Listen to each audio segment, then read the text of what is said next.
بیا با هم زنده کنیم چند تا خاطره. معلم کلاس اول تو یادته؟ یادمه نبودش هیچی ناحق و همش بهمون میگفت پیرشی مادر.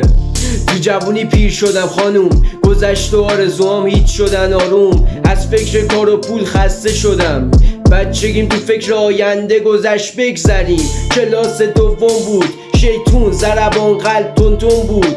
رو پیشونیم برچسب زرد ستاره، نورانی تر از پلاسکو برق چشامه. کلاس سوم پولو فهمیدم، جمعشون کردم یه شونه خریدم هدیهش کردم برای مادرم. 3000 تومن بود نمیشه باورم. کلاس چهارم رپو فهمیدم، همه رفیقام با هم بهم خندیدن.